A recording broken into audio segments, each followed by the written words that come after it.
नमस्कार मित्रों, जय लिटरेचर में आपका पुनः स्वागत है। और आज लंदन की एक रात जो निर्मल वर्मा जी की रचना है उसका आज दूसरा भाग प्रस्तुत है। तो चलिए सुनिए कहानी लंदन की एक रात। तुम्हें नहीं मालूम, मुझे बॉक्सिंग का बहुत शौक़ है। जब मैं पहले लंदन आया था और बेकार नहीं था तो मैं हर रोज़ बॉक्सिंग के लिए जाता था, लेकिन मैं आज तक एक बार भी नहीं जीत सका हूँ। सुनते हो, एक बार भी नहीं। मुझ में एक अजीब तनाव सा फैलने लगा है। मैं प्रतीक्षा करता हूँ कुछ लम्हों तक कि दूसरा आदमी मुझे हिट करे, और जब वह नहीं करता तो मेरा खून खौलने लगता है। मैं आने वाले खतरे का मुंह नहीं जो हो सकता। ठीक मौका आने पर पहले ही मैं अंधाधुंध टूट पड़ता हूँ। हालांकि मैं जानता हूँ यह गलत है कि लड़ना इस तरह नहीं होता, और इसीलिए मैं घर से भागकर यहाँ आ गया हूँ। मैं अपने पिता की तरह प्रतीक्षा नहीं कर सकता। और वह तुम्हारे पिता किसकी प्रतीक्षा कर रहे हैं? मुझे नहीं मालूम। मुझे राजनीति में कोई दिलचस्पी नहीं है। उसका माथा लागर के गिलाम के पीछे छिप गया। मैंने अपना हाथ धीरे से छुड़ा लिया। वह पसीने में भीगा था। मैं उसे अपने पास ले आया जैसे वह कोई पालतू चीज़ हो। अंगुलियों से गुथा हुआ एक सफ़ेद मांस का लोथ, उसके ऊपर भूरे बाल, बहुत से बाल जो उसके स्पर्श से अभी तक दबे थे। मैंने सोचा, हम सचमुच कितनी कम बार अपने हाथों को इस तरह देखते हैं जैसे वे असल में हैं, और तब भ्रम होता है कि जो भी चीज़ उनकी पकड़ में आएगी वह हमारी नहीं हो सकती।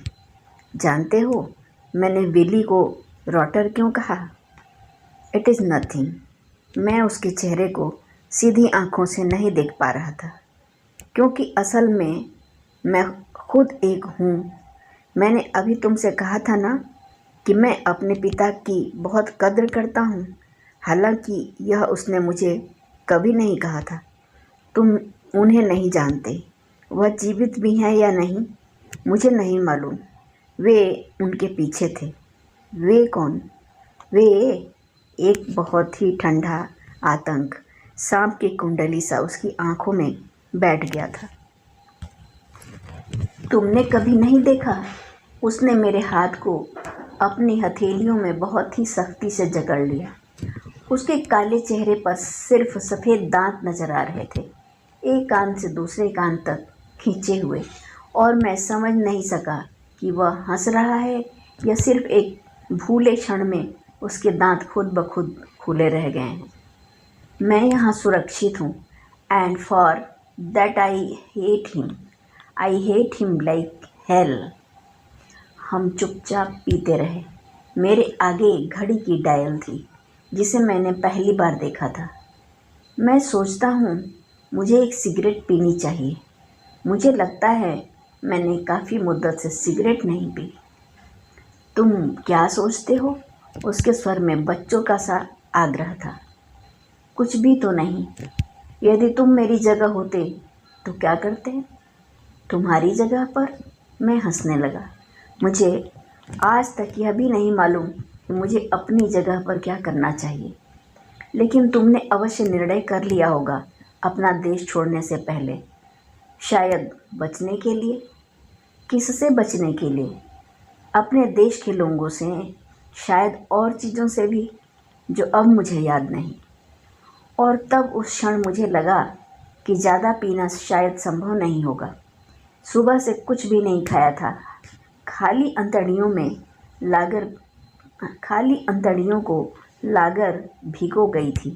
एक नीली हरी सी धुंध कहीं भीतर में खाना टिटोलती हुई हर उस खिड़की के आगे जमा हो गई थी जहाँ से मैं बाहर देख सकता था। वही घड़ी की डायल थी, बहुत सफ़ेद, हवा में डोलते एक बहुत पुराने मुर्दे की मानिंद, जो न जाने कब से मेरे संग घिसट रहा था। तुम हंस क्यों रहे हो? मुझे यह जानकर काफ़ी आश्चर्य हुआ कि मैं हंस रहा हूँ, और जब मैंने जान लिया कि मैं हंस रहा हूँ तो फिर अपने को रोकना बेईमानी सा लगा। कुछ नहीं, कुछ याद आ गया था, मैंने टहलते हुए कहा। याद मुझे कुछ भी नहीं आया था। क्या याद आ गया था? वह मुझ पर झुक आया, जैसे अभी गले पर लटक जाएगा। बताओ, क्या याद आ गया था? जानते हो, 3 दिन पहले मैं जेल जाने वाला था। मैं बाल बाल बच गया। असह्य दबाव तले कोई भी चीज़ याद की जा सकती है, और मुझे सचमुच 3 दिन पहले की एक घटना याद हो आई। हाँ, सचमुच में मैं बाल बाल बच गया। मुझे इस तरह के मुहावरे बहुत पसंद हैं, और मैं उन्हें मौके बेमौके दोहराता रहता हूँ। जानते हो, लंदन में मैं अपने एक दोस्त के घर ठहरा हूँ।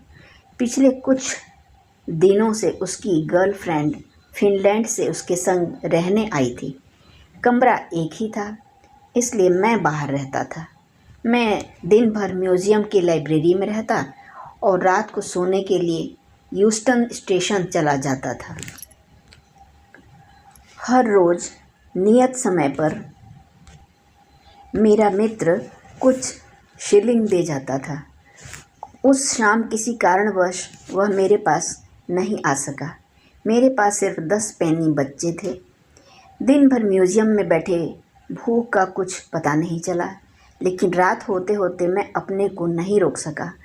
उस समय तक किंग्स क्रॉस के सस्ते रेस्तरां बंद हो चुके थे, और बस में बैठकर शहर के सेंटर में जाने की सामर्थ्य नहीं थी।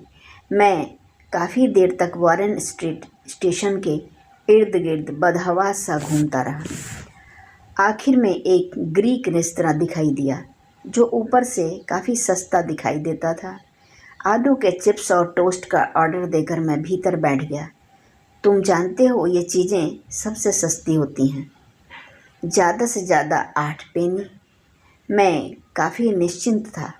कुछ देर बाद अनायास मेरी निगाह सामने दीवार पर जा पड़ी, प्राइस लिस्ट पर, जिसे शुरू में घबराहट के कारण मैं नहीं देख सका था। टोस्ट और चिप्स के दाम 1.5 शिलिंग थे, और मेरे पास 10 पेनी से आधी पेनी भी ज़्यादा नहीं। फिर जानते हो मैंने क्या किया? मैं एकदम खड़ा हो गया। इस तरह मैं जॉर्ज के सम्मुख खड़ा हो गया और ज़ोर से चिल्लाया, गुड इवनिंग। अरे बाहर कैसे खड़े हो?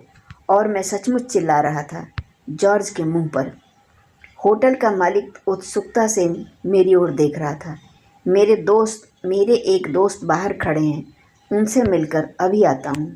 टोस्ट और चिप्स की प्लेट मेज पर छोड़कर मैं आगे बढ़ा, दरवाजे की तरफ। बिल्कुल सधे कदमों से इस तरह मैं सचमुच चल रहा था मेज़ों के बीच, और दरवाज़ा पार करते ही तुम जानते हो, मैंने फिर मुड़कर नहीं देखा। फिर मैं फिर मुड़कर जॉर्ज के पास आ गया था।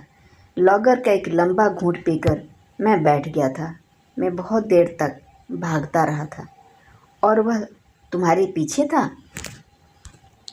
नहीं, हंसी की बात तो यही है कि वह मेरे पीछे नहीं था, और फिर भी मैं एक अंधेरी गली से दूसरी अंधेरी गली में भागता रहा था। और देखो, मेरी जेब में 10 पेनी बच गए थे, हालांकि मेरी भूख बिल्कुल मिट गई थी। तुम भी खूब हो, जॉर्ज ने हंसते हुए कहा। मुझे काफ़ी खुशी हुई कि वह हंस रहा है। मेरा मित्र और उसकी प्रेमिका भी इसी तरह हंसने लगे थे जब दूसरे दिन मैंने यह घटना सुनाई थी। हालांकि मुझे हमेशा आश्चर्य होता है कि लोग, विशेषकर वे लोग जिन पर ऐसी घटनाएं बीतती हैं, बाद में किस तरह आसानी से उन्हें हल्का सा रंग दे देते हैं।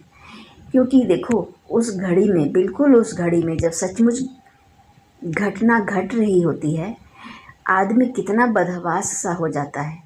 बगलों से ठंडा पसीना टपकता हुआ कमीज से चिपक जाता है, और भीतर बिहवल सी कातरता भर आती है, बावजूद हमारी उम्र के, बावजूद हमारे अनुभव के। मैं तो जानता हूँ कि उस रात जब मैं 10 पेनी जेब में दबाकर अंधेरी सड़क पर भाग रहा था, तो कोई बार बार मुझसे कह रहा था, you fucking fool, you idiot, तुम भी कमाल हो, जॉर्ज ने कहा। जब उसने तीसरी बार यही बात कही तो मुझसे नहीं बैठा गया। आंखों के आगे घड़ी का डायल फिर घूमने लगा और मैं टॉयलेट की तरफ बढ़ गया। टॉयलेट नीचे बेसमेंट में था। मैं जल्दी जल्दी सीढ़ियाँ उतरने लगा। मुझे डर था कहीं सीढ़ियों पर कुछ न हो जाए। मैंने मुंह पर हाथ रख लिया और बहुत रहस्यमय ढंग से मुस्कुराने लगा। हुआ कुछ भी नहीं, न सीढ़ियों पर न वॉश बेसिन में, जिस पर मैं देर तक झुका रहा था, इस इंतज़ार में कि कुछ बाहर आएगा। और अब घड़ी की सफ़ेद डायल नहीं घूम रही थी। मैंने पंप खोल दिया था ताकि मैं निश्चिंत होकर एक एक चीज़ याद कर सकूं और अपनी आवाज़ न सुन सकूं। रात की इस घड़ी में मैं यहाँ क्या कर रहा हूँ? नहीं, ऐसे नहीं चलेगा। मुझे इस सिलसिले के से ब्यौरेवार हर चीज़ याद करनी चाहिए, जैसे यह बहुत महत्वपूर्ण हो, जैसे कोई बड़ा सत्य इस पर निर्भर हो। ब्यौरेवार, यह शब्द मुझे जच गया था और मैं बार बार इसे ज़बान पर फेर रहा था, क्योंकि मैं कितनी देर तक चीज़ों को याद करने की बजाय यही दोहराता रहा कि मुझे हर चीज़ ब्यौरेवार याद करनी चाहिए। टॉयलेट से बाहर आया तो पाँव ठिठके से रह गए। नाचते हुए जोड़ों के भंवर में मैं घिर गया था। लोग धक्का देकर आगे निकल जाते थे और मैं कभी दाएं कभी बाएं एक कठपुतली की तरह घूम जाता था। जब कभी अपने पाँव जमाने का यत्न करता तो डांसिंग फ्लोर पैरों तले सिकुड़ने लगता और लगता जैसे मैं एक बहुत तेज़ी से घूमते हुए लट्टू पर खड़ा हूँ। तभी मुझे अपने कंधों पर एक अजीब सा बोझ मालूम हुआ। तुम यहाँ हो? विली की दाढ़ी मेरे माथे को छू रही थी। और जॉर्ज? वहीं है। मैंने ऊपर की ओर इशारा किया। जिस लड़की के संग वह नाच रहा था उसका चेहरा उसके सीने तले छिप गया था। सिर्फ उसके ब्लॉन्ड बाल दिखाई दे जाते थे। तुम जाओगे नहीं? तुम्हारी लागर, मैंने कहा। जाऊंगा। तुम नाचोगे नहीं? इस बार लड़की ने चेहरा ऊपर उठाया। उसके नंगे कंधों पर पाउडर के हल्के निशान थे और उसने सस्ती छींट की समर स्कर्ट पहन रखी थी। होठों पर पसीने की बूंदें थीं जो शायद देर तक नाचने के कारण लिपस्टिक के ऊपर छितरा आई थी। भीड़ में खड़े रहना असंभव था। वे मेरे नज़दीक ही बहुत धीमे कदमों से नाचने लगे थे, एक बहुत तंग घेरे के भीतर। कभी विली का सिर मेरे पास सरक आता, कभी लड़की की ब्लॉन्ड बाल। कैसी हैं? विली ने धीरे से उसके बालों को झिंझोड़ दिया। वह हंस रही थी। यह बहुत ख़राब है ना? उसने हंसते हुए कहा और पहली बार मुझे लगा जैसे उसकी आंखें सोती जागती गुड़िया सी हैं जो सिर्फ पीछे होते ही मुड़ जाएंगी और सीधा होते ही खुल जाएंगी। नाचोगे? मैं भी विद हर, विली ने कहा। वे दोनों घूम रहे थे, बहुत ही हल्के स्टेप्स के संग। जब जिसका चेहरा मेरे पास आता वह मेरे कानों में कह देता, इसके हमजोली वहाँ बैठे हैं, मर जाएंगे मुझे इसके संग देखकर। विली ने कहा। तुम नाचोगे नहीं? मैं भी विद मी, लड़की ने कहा। वह इटालियन मना करता था, मैंने विली से कहा। मरने दो उसे, विली ने कहा। ऑर्केस्ट्रा की उस घिसी पिटी धुन में जाने कैसे मोत्सार्ट के लिटिल नाइट म्यूज़िक की हल्की सी आहट ऊपर तिर आती थी, महज आधे मिनट के लिए। और तब मुझे लगता था जैसे किसी ने मेरी सांस को लपेट कर खींच लिया हो। जिन पियोगी? पैसे यह देगी, विली ने धीमे स्वर में फुसफुसाते हुए कहा। मे बी विद मी, लड़की ने वैसे ही उदासीन स्वर में कहा। इससे पहले कि मैं कुछ कह पाता, नाचते हुए जोड़ों की भीड़ उन्हें मुझसे बहुत दूर घसीट ले गई। वे अचानक आंखों से ओझल हो गए। मेरा सिर अब भी घूम रहा था, किंतु यह चकराहट वैसी नहीं थी जैसी टॉयलेट जाने से पहले। अब इस चकराहट में एक विचित्र सा हल्कापन था, जैसे धुंध की जगह वहाँ सिर्फ छितरे बरसे हुए बादल हों और असीम खुलापन हो। भीड़ के भीतर रास्ता टटोलना सुगम नहीं था। बेसमेंट की सीढ़ियों के पास आकर मैं रुक गया। एक कदम में इच्छा हुई वहीं सीढ़ियों पर लेट जाने की, सो जाने की। हेलो, मेरे हाथ को किसी ने जकड़ लिया। मैंने पीछे मुड़कर देखा। पब का मालिक इटालियन खड़ा था। शायद वह दूर से भागकर मेरे पास आया था। हाथों पर कमीज मुड़ी हुई, बाहें लटक आई थी। वह हाँफ रहा था, जैसे आसपास की हवा उसके सांस लेने के लिए बिल्कुल नाकाफ़ी हो। सुनो, वह तुम्हारा दोस्त है? मैंने कंधे सिकोड़ लिए। क्या तुम उसे यहाँ से नहीं ले जा सकते? मेरा मतलब है इस जगह से। हमारे चारों ओर नाचते हुए लोगों का दायरा कभी बहुत तंग हो जाता, कभी एकदम फैल जाता था। बैंड के आगे कोई व्यक्ति लाउडस्पीकर को दोनों हाथों से पकड़कर गाने लगा था। हम दोनों के बीच हमारी निगाहों के अलावा कोई भी नहीं था। तुम क्यों नहीं कह देते? मैंने कहा। मैं उससे कुछ भी नहीं कह सकता, वह मेरी बात कभी नहीं मानेगा। लेकिन क्यों? यह यहाँ क्यों नहीं रह सकता? यह जगह उसके लिए ठीक नहीं है। एक अवश्य सी कातरता उसके स्वर में उभर आई। मैं उसे पहले भी कई बार मना चुका हूँ। मेरे मन में इच्छा हुई वहीं सीढ़ियों पर लेट जाने की। देखिए, मैं कुछ भी नहीं कर सकता। हमारी मुलाकात कुछ घंटे पहले हुई थी। आप विश्वास नहीं करते। एक क्षण के लिए मुझे उसके दयनीय चेहरे से घृणा हुई, जैसे मैंने किसी गिलगिली सी चीज़ को छू लिया हो। मैं उसे ठीक से भी नहीं जानता, यह भी नहीं जानता कि उसका पूरा नाम क्या है। मैंने कुछ इस तरह कहा जैसे ज़िंदगी में पूरा नाम जानना बहुत महत्वपूर्ण हो, जैसे उसके बिना कुछ भी नहीं हो सकता। एकाएक उसने मेरे दोनों हाथ पकड़ लिए। वह बिल्कुल मेरे पास सरक आया। तुम यहीं रहोगे? हाँ, मैंने सिर हिलाया। जब तक तुम बाहर न फेंक दो। उसकी पकड़ ढीली हो गई, किंतु उसकी आंखें अब भी मुझे टटोल रही थी। मैं सीढ़ियाँ चढ़ने लगा। मुझे बराबर यह लगता रहा कि अब भी उसने मुझे पीछे से पकड़ रखा है। हे ईश्वर, मैं एक सिगरेट पी सकता। लगता है मैंने एक मुद्दत से सिगरेट नहीं पी। जब मैं धक्के खाता और अपनी सामर्थ्य के अनुसार दूसरों को धक्के देता, वह अपनी मेज़ के पास पहुंचा तो जॉर्ज सबके प्रति तटस्थ होकर सो रहा था। उसका सिर मेज़ के किनारे पर टिका था। उसकी देह कुर्सी पर सिकुड़ गई थी। अधमूंदी आँखों के बीच सफ़ेद पुतलियाँ मैली रुई के फाहों सी उभर आई थीं। पहले मुझे भ्रम हुआ कि वह मुझे देख रहा है, जो सच नहीं था। उसके होठों के कोरों पर थूक बह आया था, चौक की महीन रेखा सा, सूखा और सफ़ेद, जो मैंने रुमाल से सबकी आंख बचाकर पोंछ दिया। उस रात पहली बार मुझे लगा कि वह उम्र में बहुत छोटा है, हास्यास्पद रूप से छोटा और अनजान। मेरा गिलास खाली था। मैंने थोड़ी सी लागर उसके गिलास से अपने गिलास में उड़ेल ली। एक क्षण के लिए लगा जैसे वह अधमुंदी आँखों से मुझे देखता हुआ मुस्कुरा रहा है और उसमें हल्का सा व्यंग छिपा है, शायद बन रहा है। मैंने सोचा सो नहीं रहा और मुझे देख रहा है, लेकिन शायद यह भी मेरा भ्रम हो। मैंने सोचा और पीने लगा। फिर मुझे कुछ अकेला सा लगा। सोचा अपने मित्र को टेलीफ़ोन कर दूं। हो सकता है उसकी गर्लफ्रेंड अब तक चली गई हो और मैं उसके कमरे में सो सकता हूँ, लेकिन यदि वह हुई तो उसे बुरा लगेगा।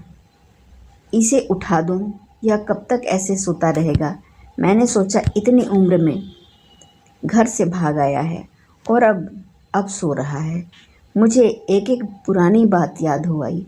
यूरोप आने से पहले वह घर में आखिरी रात थी। माँ बार बार उठती थी और पानी पीने के बहाने देखती थी। अपने घर की छत पर मेरी आखिरी रात थी। वह जुलाई की रात थी और मुझे दूसरे दिन चले जाना था और बाबू मेरे बिस्तर के पास खड़े रहे थे। सोचा था मैं सो रहा हूँ, मैं सब कुछ देख सकता था। वैसे भी हमारे शहर में जुलाई की रातें बहुत उजली होती हैं। आंखें मूंद भी लो तो भी सब कुछ दिखता था। फिर सहसा इच्छा हुई कि मैं बाहर चला जाऊं। यह बहुत आसान था। पहले मैं अपनी कुर्सी से उठ खड़ा हूँगा, फिर दरवाज़ा खोलूँगा और बाहर चला जाऊँगा। Just to come out. यह बड़ी बात है, मैंने सोचा। उसके मुंह पर थूक फिर बह आया था, होठों से बहता हुआ ठुड्डी तक, जहाँ नीले कांटों से बाल उगाए थे। मैं रुमाल से फिर उसका मुंह पोंछ देता हूँ। आवाज़ें, एक बदहवा सी चीख। बेसमेंट की दीवार पर छायाएं डोलती जाती हैं, एक भयंकर दुःस्वप्न सी। कुर्सियों को खींचने की आवाज़, अटपटी सी हंसी, लेकिन है कुछ नहीं। मैं उठता नहीं। गिलास में अब भी लागर बची है और मैं उठ नहीं सकता। और तब अचानक उस क्षण मुझे अपने में एक अजीब सी शांति महसूस होती है, घनी चिलचिलाती गर्म रेत के अंतहीन फैलाव सी, और मैं उसे पकड़े रहता हूँ। Just to come out, just to. मैं पूरी शक्ति से जॉर्ज को झिझोड़ने लगता हूँ। वह एकदम हड़बड़ाकर उठ बैठा और विमूढ़ भाव से मुझे देखने लगा, कुछ कुछ उस ट्रेंड जानवर की तरह जो ऐन मौके पर अपना पाठ भूलकर आसपास खड़े तमाशबीनों को देखने लगता है। फिर सहसा उसकी आंखें अजीब सी आतंकग्रस्त हो आईं। बात क्या है? चलो यहाँ से चलना होगा। लेकिन क्या अभी? वह कुछ भी नहीं जानता। मैं जल्दी में निश्चय नहीं कर पा रहा था कि क्या उसे कुछ भी बताना उचित होगा। क्या मैं सो गया था? उसने पूछा। न जाने मेरे चेहरे पर क्या था कि वह एकाएक शंकित सा हो उठा। यह शोर कैसा है? उसका चेहरा बिल्कुल वैसा हो गया जब हम सोडा फैक्ट्री के बाहर अंधेरे में खड़े थे। अब वह घड़ी कितनी दूर लगती है और कितनी अप्रासंगिक। हमें चलना होगा बाहर। बाहर लंदन की रात है, हमारी प्रतीक्षा करती हुई, हमें निगल जाने के लिए आतुर। बिली कहाँ है? हम उसके बिना नहीं जा सकते। वह आ नहीं सकता। पब का दरवाज़ा खुलता है। कुछ लोग हड़बड़ाकर भीतर घुसते हैं। They are there the damned. एक बहुत ही भद्दी गाली और आवाज़ें, मक्खियों के भिनभिनाहट की मानिंद अर्थहीन। मैं उसका हाथ पकड़कर घसीटता हूँ। मैं जाऊँगा नहीं। तुम पागल तो नहीं हो? वे कहाँ हैं? मैं गुस्से में उसे उठा देता हूँ। वह बिल्कुल मेरे सामने खड़ा है। बताओ, वे कौन? मैं उसके कंधे हिलाता हूँ और वह, बोलो, वे कौन? यू आर ड्रंक, उसने कहा और एक झटके से अपने को छुड़ा लिया। शायद यह सच है। मैंने सोचा शायद मैंने बहुत पी ली है। इस ख्याल से मुझे बहुत सांत्वना मिली है। तुम यहीं रहोगे? मैं कहीं भी रहूं, उसने कहा। सुनो, मैं बीच की कुर्सी हटाने की चेष्टा करता हूँ। You are drunk. वह पीछे हट गया। मैं जाने लगा। वह भी, लेकिन मुझसे अलग। लगा जैसे यह कोई खेल है जिसमें दो व्यक्ति आंखों पर पट्टी बांधकर चलते हैं और वे समझते हैं कि वे एक दूसरे से दूर जा रहे हैं, लेकिन दरअसल वे एक दूसरे के निकट सरकते आते हैं। दरवाजे की तरफ पहले मेज़ें आती हैं, अब जली सिगरेटों के टोटे, खाली गिलास और बोतलें, कुर्सियों पर रखे शाम के अखबार, फर्श के एक कोने में गिरी हुई लिपस्टिक की डिब्बी जिसे हड़बड़ाहट में कोई स्त्री उठाना भूल गई थी, और मुझे लगा जैसे कोई घटना अचानक हुई होगी, बिल्कुल अप्रत्याशित रूप से, और सब लोग बिना किसी तैयारी के भागती भीड़ के भंवर में फंस गए होंगे। बिल्ली कहाँ है? और यह इटालियन? आगे सोचना नहीं हुआ। दरवाज़ा झपाटे से खुला था और मुझे लगा जैसे एक झटके से जॉर्ज मुझसे अलग हो गया है। आखिरी लम्हे में, या सबसे शुरू के लम्हे में, मैंने कोशिश की कि उसे अपने से जकड़े रखूं, जैसे यह अपने में एक महत्वपूर्ण चीज़ है, किंतु मेरा सिर सनसनाता हुआ नीचे की तरफ घूम गया। जो हाथ मैंने जॉर्ज को पकड़ने के लिए फैलाया था वह मुड़ता गया। छत न, यह छत नहीं है, सिर्फ रोशनी है। एक अजीब ढंग से झुलता हुआ बल्ब, और मेरी बाँह मुड़ती गई। डोंट लेट देम एस्केप, एक फुदकारती सी आवाज़। फिर वह भी नहीं, और वह एक तख्ते की तरह काँप रही थी, और उसे मैं देख सकता था काँपते हुए, जैसे वह मेरी बाँह न हो। कोई कसता जा रहा था आखिरी बिंदु तक, और वहाँ पहुँचने से पहले ही टूट जाती है समूची देह में। न, यह पीड़ा नहीं है। पीड़ा की एक सीमा होती है, और उसके परे उसकी पहचान खत्म हो जाती है। आई से लीव हिम स्टोन। यह क्या इटालियन की आवाज़ है? मुझे हल्का सा आश्चर्य होता है। मेरे ऊपर झुके हुए चेहरे एक एक करके उठ रहे हैं, लेकिन मैं उन्हें देख नहीं सकता, सिवाय उनकी गर्म सांसों के, जो गर्दन को बार बार छू जाती हैं। फिर वह भी नहीं। तुम उठ सकते हो? मैं अपनी बाँह को देखता हूँ। वह अब फर्श पर पड़ी है। आश्चर्य है, वह अब तक मुझसे जुड़ी है। मैं बैठ गया हूँ। फिर अनायास मेरे हाथ गालों पर चले जाते हैं। वे गीले हैं। ये आंसू हो सकते हैं। इस पर मैं विश्वास नहीं कर सका। वे बेहुदा ढंग से खुद ब खुद निकल आए थे, और मुझे पता नहीं चला था।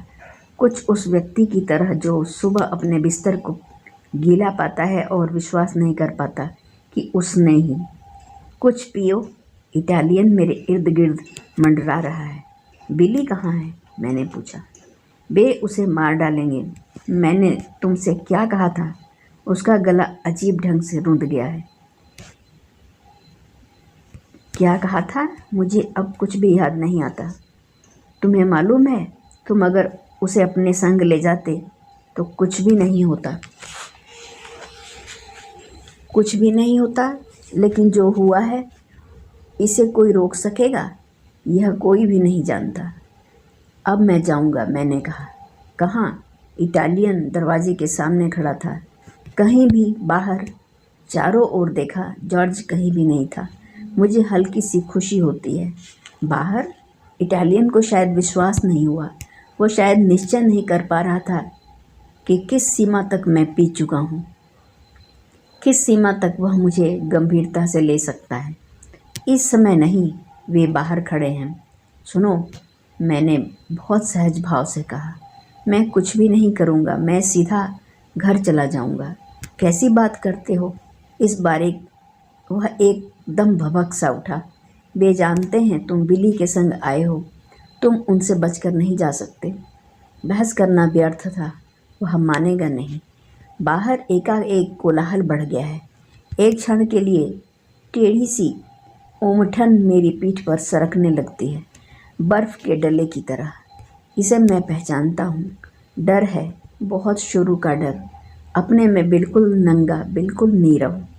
मुझे लगा जैसे मैं मुस्कुरा रहा हूँ। देखो, तुम मुझे एक छोटी विस्की दे सकते हो? वह कुछ देर तक मुझे घूरता रहा, आगे घिसट आया था। हम दोनों के चेहरे पास थे कि बाहर के शोर के बावजूद मैं उसकी सांसों को सुन सकता था। तुम जाओगे नहीं? संदेह और अनिश्चय में उसका स्वर एक तनाव में खिंच आया था। मैं पागल नहीं हूँ। वह कुछ देर तक चुपचाप मुझे घूरता रहा। तुम्हें यहाँ छोड़कर मैं नहीं जा सकता, उसने कहा। एक बारगी जी में आया कि मैं उसके पसीने में लथपथ गोल मोल गदराए चेहरे को अलग अलग हिस्सों में तोड़ दूं, किंतु मैं वैसे ही मुस्कुराता रहा। मैं यहीं रहूँगा, तुम्हारे लिए नहीं तो विस्की के लिए। तुम मेरा इतना भी विश्वास नहीं करते? इस बार उसके होंठ एक अप्रत्याशित हंसी में फैल गए।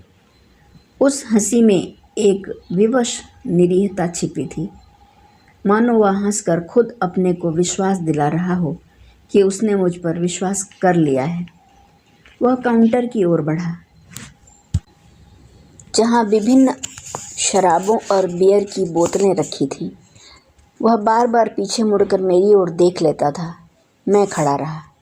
स्कॉच की बोतल उसने काउंटर पर रख दी, फिर मेरी ओर देखा, जैसे हम दोनों के बीच कोई रहस्यमय समझौता हो।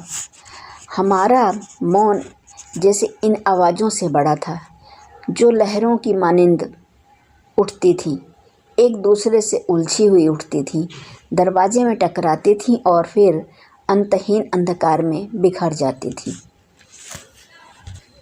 धन्यवाद। अभी आप सुन रहे थे लंदन की एक रात। इस कहानी का तीसरा भाग आप अगले वीडियो में सुनेंगे। अगर कहानी अच्छी लगी हो तो प्लीज़ शेयर और लाइक कर दीजिएगा और मेरे चैनल को सब्सक्राइब भी कर दीजिएगा। आपका दिन शुभ हो, मंगलमय हो। बहुत बहुत धन्यवाद।